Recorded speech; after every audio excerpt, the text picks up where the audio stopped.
날씨가 좀 어두워서 그런지 지하실이어서 그런지 주님이 탄생하신 그 저녁 같은 그런 느낌이 듭니다. 오늘 그런 저녁이라고 생각하시고 우리 25일은 성탄 아침이라고 생각하시고 우리 그렇게 예배드리면 좋겠습니다. 우리 성탄을 며칠 앞둔 마지막 주일입니다. 하나님이 찾아오신 사람들, 요한복음 1장 5절에 보면 빛이 어둠에 빛이 돼 어둠이 깨닫지 못하더라. 또 요한복음 1장 11절에는 자기 땅에 오매 자기 백성이 영접하지 아니하였으나 주님이 세상에 오신 것을 사람들이 알지 못했고 또 환영하지 않았습니다. 하지만 하나님은 몇몇 사람들을 찾아오셔서 그 소식을 알려주셨습니다. 어떤 사람을 하나님이 찾아오셨고 또 왜 찾아오셨는가, 오늘 우리가 생각하면서 주님 오심을 맞는 그런 자세를 우리가 한번 생각해 보려고 합니다. 오늘 말씀은 그 지역의 목자들이 밤에 밖에서 자기 양떼를 지키더니 주의 사자가 곁에 서고 주의 영광이 그들을 두루 비추며 크게 무서워하는지라. 천사가 이르되 무서워하지 말라. 보라, 내가 온 백성에게 미칠 큰 기쁨의 좋은 소식을 너희에게 전하노라. 그 지역의 목자들이 밤에 밖에서 자기 양떼를 지키더니, 여기 자기 양떼라는 말에서 조금 부요함이 느껴질지 모르겠지만, 그러나 이 문장 한 문장 전체를 자세히 살펴보면 다 서글픈 말들입니다. 목자의 삶의 현장, 밤에 그리고 밖에서 잠들지 못하고 무엇인가 지켜야 되는 그런 지독하게 슬픈 모습이 그려집니다. 목자라고 하는 말도 우리가 생각하는 것만큼 실상은 근사한 이름이 아닙니다.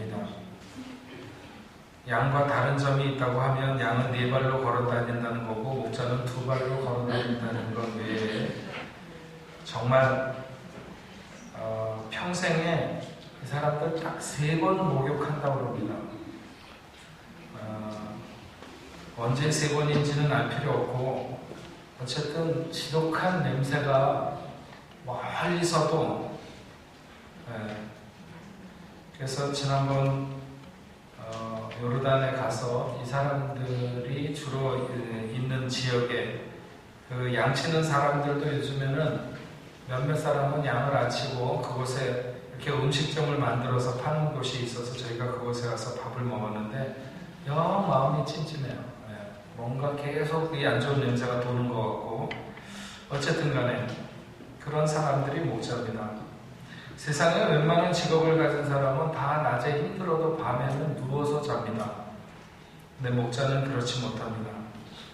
낮에는 지독히 덥고 밤에는 그것과 반대로 지독히 춥고, 밤이든 낮이든 편안하게 자지 못하고 평생을 그렇게 쪼그리고 앉아가지고, 나귀가 그렇게 평생에 눕는 일이 없다고 그러는데, 하여튼 이 목자가 평생을 이렇게 낮에도 양들이 풀 뜯어먹는 언덕에 이렇게 앉아가지고 지팡이 옆에 놓고 쪼그리고 앉아서 쪽잠을 자는 그런 것이 그들의 일상이고 또 평생의 삶입니다.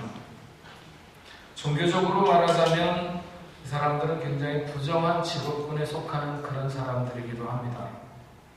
세상에 많은 사람들이 살아가는 삶의 형태 가운데서 가장 인정받지 않는 가장 낮은 그런 일로 취급받아온 그런 일에 평생을 매달려 살아가는 사람들이 목자입니다. 근데 놀랍게 정말 가장 놀랍고 신비한 하나님이 이 땅에 오시는 그 놀라운 소식이 이들에게 먼저 들려졌고 이들을 통해서 세상에 들려지도록 이렇게 하셨습니다. 이것은 예수님이 자신의 복음 사역을 위해서 갈릴리 주변에서 고기나 잡으면서 살아가던 사람들을 자기의 제자로 부르신 것만큼이나 잘 이해되지 않는 일입니다. 들에서 양을 치는 목자들, 그들을 찾아오셔서 세상에 가장 기쁘고 가장 놀라운 가장 큰 소식을 먼저 전해주셨습니다. 그들이 온 백성에게 미칠 큰 기쁨의 소식을 먼저 들어야 되는, 사람들이 그렇게 살아가면서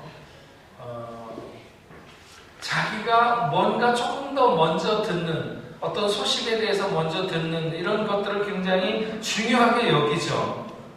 세상에 가장 크고 놀라운 이런 소식이 이 목자들에게 들려졌습니다. 그들이 먼저 들어야 되는 이유가 무엇이었을까요? 우리는 여기서 매우 중요한 사실 한 가지를 다시 확인해야 됩니다. 그것은 하나님이 먼저 찾아오셨다는 사실입니다. 성탄절을 맞으면서 우리가 다시 한번 새롭게 인식해야 되는 사실은, 우리가 하나님을 찾아간 것이 아니라 하나님의 인생을 찾아오셨다는 것입니다. 이것이 가장 중요한 사실입니다. 복음이 복음되는 가장 기본적인 전제는 하나님이 인생을 찾아오셨다고 하는 것입니다. 그것을 목자에게 찾아오시는 본문이 가장 잘 나타내고 있습니다. 목자들이 예수님의 탄생의 그 놀랍고 엄청난 소식을 먼저 들어야 되는 이유가 그들에게 있지 않습니다. 그것은 순전히 하나님 쪽에 이유가 있는 것입니다. 마리아든지 요셉이든지 시므온이든지 안나든지 아니면 목자들이든지 누구도 예수 탄생의 주역이 되는 것이 아닙니다. 하나님의 결정이고 하나님의 찾아오심입니다. 이것이 최대의 의미고 최고의 가치인 것입니다. 하나님이 인생을 찾아오십니다. 당시에도 최고의 권력을 가진 사람들, 헤로드스를 비롯해서 수많은 위정자들이 있었습니다. 그러나 그들에게는 조금도 알려주지 않았습니다. 이름 없이 멸시받으면 밤에 잠도 못 자고 밖에서 양떼를 지키는 그 이름 없는 목자들, 웬만하면 이름을 얘기해 주는데요, 성경에 이름도 나오지 않는 그런 그냥 목자들,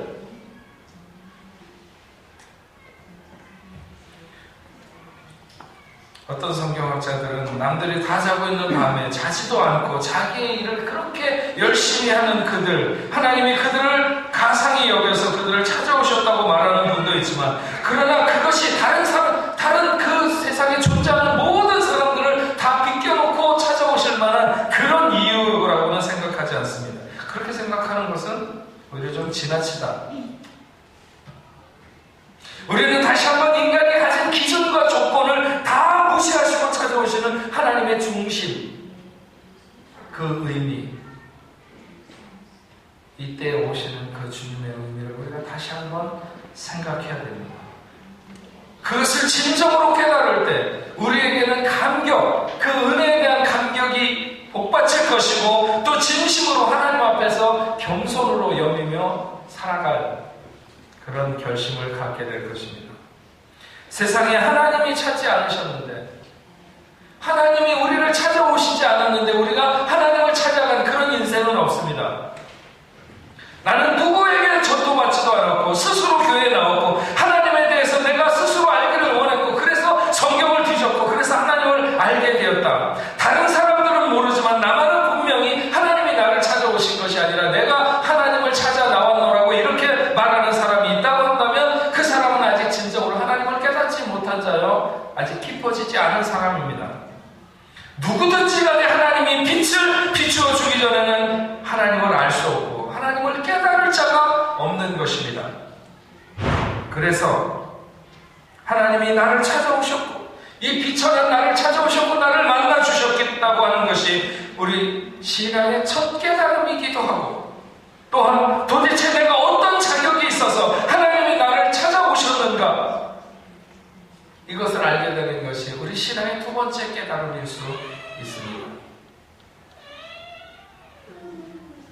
그 땅에 수많은 사람들이 있었는데 왜 천군과 천사는 하나님의 사자들은 목자들을 찾아갔는가? 무슨 자격이 있어서? 찾아보고 뒤져보면 뒤져볼수록 아무런 자격이 없습니다.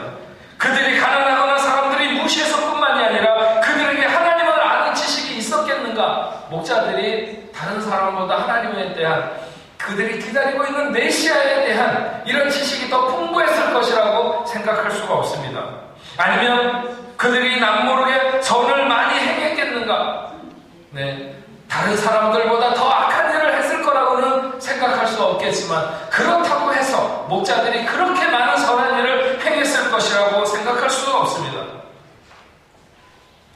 그들에게서 무슨 다른 사람들과 무엇이 다른 그런 자격을 찾을 수 있는가? 없습니다. 그래서 우리는 하나님에게서 그 이유를 찾는 것이 마땅하고, 그 이유가 하나님에게 있는 것입니다.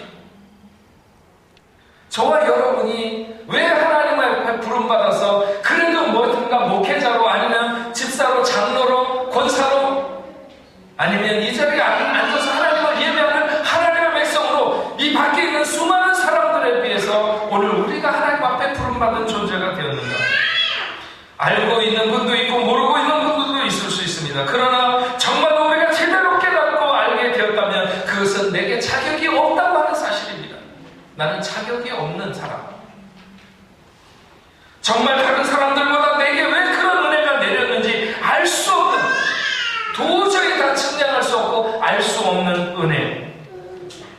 바로 그런 은혜가 내게 주어진 은혜라고 고백하게 되는 것이죠. 100이면 100명 다 그렇습니다. 다 그렇게 말할 수밖에 없습니다. 그렇지 않다고 하면, 그렇지 않으면 잘못 알고 있는 것이고, 아직까지도 예수를 믿는, 하나님을 아는 깊이에 들어가지 못한 것이죠.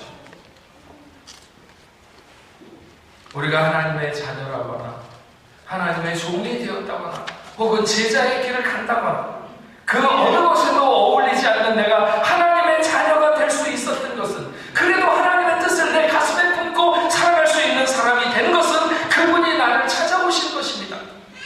그래서 내가 하나님의 종이 될 수 있었던 것이고 우리가 하나님의 자녀가 될 수 있었던 것이죠. 저와 여러분들 중에는 세상을 지독하게도 비관적으로 허무주의에 빠져서 세상 만사가 다 귀찮고, 어떤 사람들은 너무나 현실에 빠져서 오직 물질 만능주의에 사로잡혀서 정신없이 오늘을 살아가고 있는 사람들도 있었고, 종교를 갖거나 신을 믿는다고 하는 것은 단지 나약한 인간들이 자신을 위로할 방편으로 생각하면서 살아가는 것이라고 생각했기에 하나님을 믿는 사람들을 우습게 여겼는데, 그런 우리들에게 어느 날 하나님이 찾아오셨습니다. 그렇게 기세 등등하게, 그렇게 냉정하게 피도 눈물도 없이 살아가는 나에게 어느 날 찾아오셔서 내 마음을 두드리셨을 때 나는 잠시도 멈출 수 없는 눈물로 늘 흐르는 사람이 되었고, 세상을 따뜻하게 보는 동정의 눈을 갖게 되었고, 선한 일에 관심과 낮은 자를 긍휼히 여길 수 있는 그런 마음을 하나님이 허락하셔서 얼마나 부족한지, 얼마나 모자란지를 스스로 늘 되새기게 하시면서 겸손의 삶의 깊은 자세가 되기를 소망하는 그런 인생이 되게 하신 것은, 하나님이 나를 찾아오신 이후에 내가 선을 행하며 내가 좀 더 바르게 살려고 몸부림치면서 나아가가 얻어진 결과가 아니라 그분이 나를 먼저 사랑하셔서 찾아오신 그런 이유로 내게 일어난 일들인 것입니다. 내가 내 자신을 보거나 세상의 많은 사람들과 비교를 해보아도 굳이 나를 찾아오실 이유가 없는데, 내가 아니어도 되는데, 내게 오셨기에 이것이 말할 수 없는 은혜이고 감사의 조건이고 내가 평생을 낮아짐의 자세로 살아가도 되는 그런 이유가 되는 것이죠. 들에서 양을 치는 목자, 아무도 귀하게 여기지 않는, 누구도 부러워하지 않는 삶, 그런 목자와 조금도 다름없는, 아무리 스스로 생각해도 자격 없는 나를 찾아오신 그 하나님께 영광을 돌릴 수 있는 그런 저와 여러분들이 될 수 있기를 바랍니다. 천사가 그들에게 찾아올 때 그들은 틀림없이 자격 없는 인생들이었습니다. 그러나 그들이 복음을 들었을 때, 그들이 그 기쁜 소식을 들었을 때, 그들이 다른 사람이 아닌 왜 그들이 부름을 받게 되었는지에 대해서 그 이유를 알 것 같은 이런 말씀을 오늘 말씀은 우리에게 가르쳐주고 있습니다. 15절부터 보면 천사들이 떠나 하늘로 올라가니 목자가 서로 말하되 이제 베들레헴에 가서 주께서 우리에게 알리신 바 이 이루어진 일을 보자 하고 빨리 가서 마리아와 요셉과 그의 누인 아기를 찾아서 보고 천사가 자기들에게 이 아기에 대해 말한 것을 전하니. 동사 몇 개가 왜 하나님이 이들을 찾으셨는지에 대해서 얘기해주고 있습니다. 그들은 비록 자격 없는 사람들이 틀림없지만 하나님이 전하는 기쁜 소식을 들었을 때 즉각적인 반응을 통해서 빨리 가서 찾아서 보고 들은 것을 전했다고 하는 것입니다. 그들이 어디에서 양을 치고 있었는지는 정확하게 나와 있지 않습니다. 다만 그들이 이제 베들레헴까지 가서라고 하는 것으로 볼 때 그 사람들이 베들레헴을 지역으로 해서 위시한 곳에 있는 목자들이 틀림없지만, 그러나 목자들이 양을 데리고 떠나는 것은 그 지역만이 아니라 더 멀리도 얼마든지 가는 것이기 때문에 결코 가까운 곳에 있지 않았던 것 같습니다. 어쨌든 그리고 그들은 그 밤에 양떼를 치고 있었기 때문에 그 양떼를 몰고 밤에 베들레헴을 향해서 갈 수는 없었던 일입니다. 그래서 그들은 양떼를 다 버려두고 갈 수밖에 없었을 것입니다. 이것은 마치 예수님께서 당신의 제자들을 부르실 때 그들이 무엇을 하고 있었든지 간에 그것을 다 버려두고 주를 쫓았다고 했습니다. 그들은 지금 무엇이 중요한지, 어떤 것이 중요한지를 알고 그 소식을 가지고 달려갔던 것이죠. 예수님의 제자들 중에는 아무도 잘난 사람, 뛰어난 사람이 없었습니다. 그러나 그들은 모두가 다 예수님의 부름에 즉각적으로 응답하는 사람들이었습니다.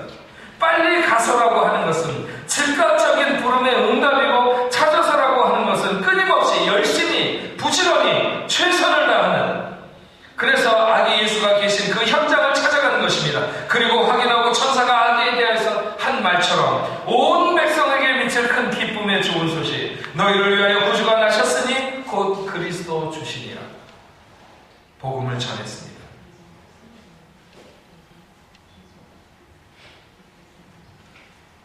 우리의 신앙생활 중에 종종 걸림돌이 되는 것이 무엇입니까?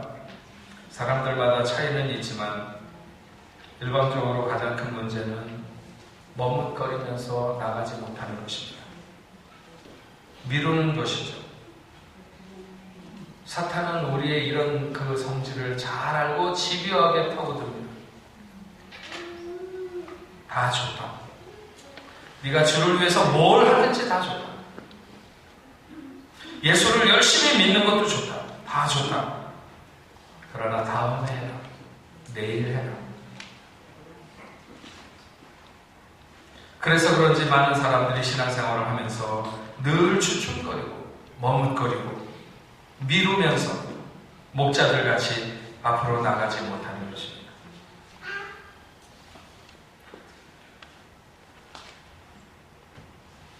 우리 신앙에 있어서 즉각적으로 반응하고 따라간다고 하는 것은 굉장히 중요합니다. 너무 늦지 않도록 해야 됩니다. 우리가 미루어두는 시간 속에 우리의 건강도 지나가고 우리의 시간도 지나갑니다. 우리의 재능도 썩고 우리의 감각도 죽습니다. 힘있고 의욕 있는 지금을 버리지 말고 지금을 하나님 앞에 드림을 위해서 일어서야 됩니다. 마땅히 나서야 되는 시간에 나서지 않으면 두 가지 현상이 있습니다. 마땅히 일어서야 되는 시간에 일어서지 않으면 두 가지 현상이 있어요. 그 첫째는 하나님이 손을 보시는 것입니다. 좀 겁나죠? 하나님이 손 보면 이렇게 되지 않도록 해야 될 줄로 압니다. 두 번째는 인생이 그냥 그렇게 끝나버리는 것입니다.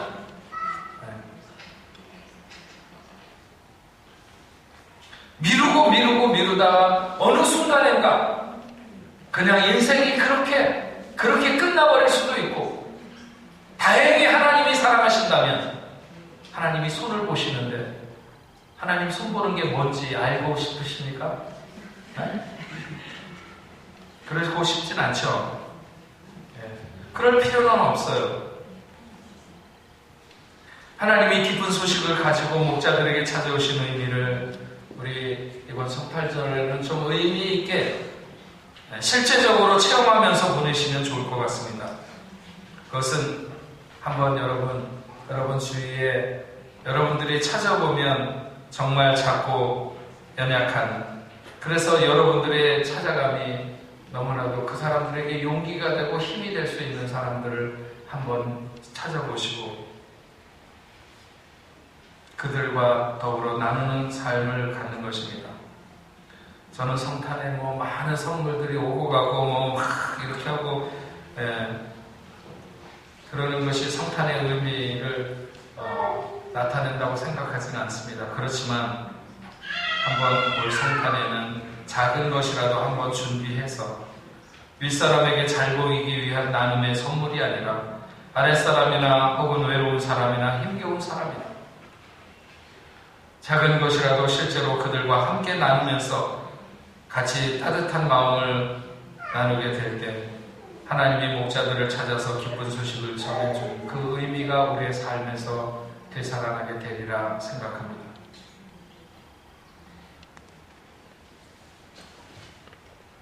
신앙생활은 또한 열심히 있고 부지런해야 됩니다. 우리의 신앙은 명상으로 세월을 보내면서 얻어지는 것이 아닙니다.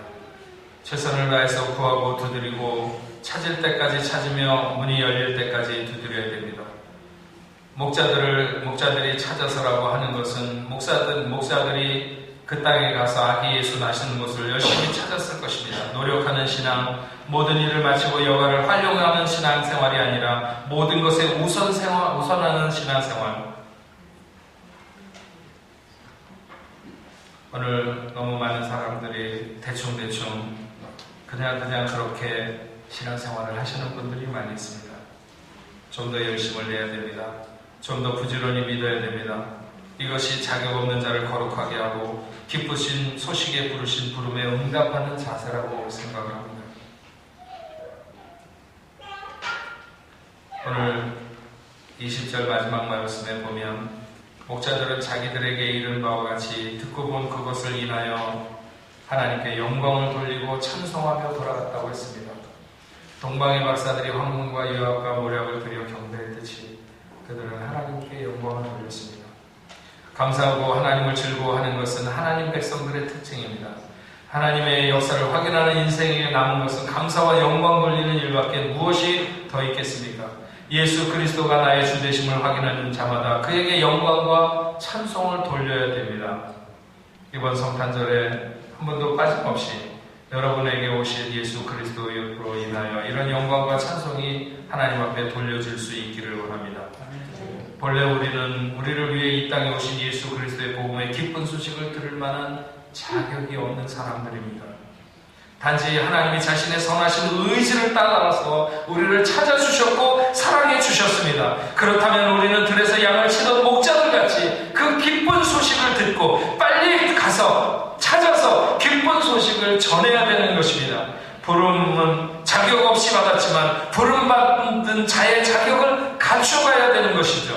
예수 탄생의 기쁜 소식을 듣고 베들레헴으로 달려가던 목자들처럼 오늘 우리에게 들려진 이 복음의 기쁜 소식, 나를 구원하시며 세상을 구원하시기 위해서 오신 이 예수 그리스도의 탄생을 우리가 다시 한번 우리의 신앙을 점검하면서 미루지 말고 부지런히 주를 섬기며 또 섬기기로 다짐하며 하나님 앞에 영광을 돌릴 수 있는 그런 참으로 하나님에게나 우리 모두에게나 의미 있고 기쁨이 있는 그런 성탄을 맞는 여러분들 되시기를 주님의 이름으로 축원합니다. 기도하겠습니다.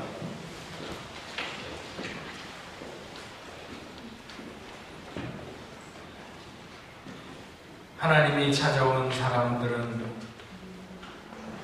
세상의 수많은 부귀 영화를 마음껏 누릴 수 있는 사람들이 아니라 오히려 그 시대에 아무도 돌아보지 않고 아무도 기억하지 않는, 어쩌면 평생의 좋은 소식이라고는 결코 들어본 적이 없는 그들에게 하늘 문이 열리며 천군과 천사가 노래하며 정말 그들이 생전에 보지 못했던 그런 아름다운 광경이 그들 눈앞에 펼쳐지며 하늘의 천군과 천사가 그들에게 이르러 세상을 위한 구주가 나심을 전해 주었습니다. 하나님, 이것은 결국 오늘 세상의 모든 사람을 다 비껴서 정말 만물의 힘이 부족하고 연약한 그런 부끄러운 존재인 나를 집중하시며 찾아오신 하나님의 사랑, 그것이 아니고 무엇이겠습니까? 우리는 그렇게 자격 없는 인생들이지만 하늘의 그 신령하고 하늘의 그 크고 놀라운 비밀한 소식을 저희들에게 들려주셨습니다. 하나님, 우리가 감격하며 정말 감사하며 우리가 웬 은혜로 웬 사랑으로 이 은혜를 받게 되는지 우리는 다 헤아릴 수 없어도 하나님, 우리가 들은 소식을 목자들처럼 세상에 증거할 수 있는 그 부지런한 삶을 저희들에게 허락해 주시고 예수만이 이 땅의 소망이고 기쁨이고 희망인 것을 알릴 수 있는 저희들이 되도록 주님 도와주시옵소서. 이제 성탄 즈음에 주님이 목자들을 찾아오신 그 의미를 되새겨서 우리들도 좀 낮은 자에게 마음을 기울이며 물이 아래로 흘러가는 것처럼 우리의 마음이 좀 연약하고 힘들고 어려운 자들을 향하여 흘러갈 수 있는 그런 시간이 될 수 있도록 주여 도와주시고 그들에게 마음을 더불어 나눌 수 있는 그런 삶의 시간이 되도록 주님 축복하여 주옵소서. 예수님의 이름으로 기도합니다.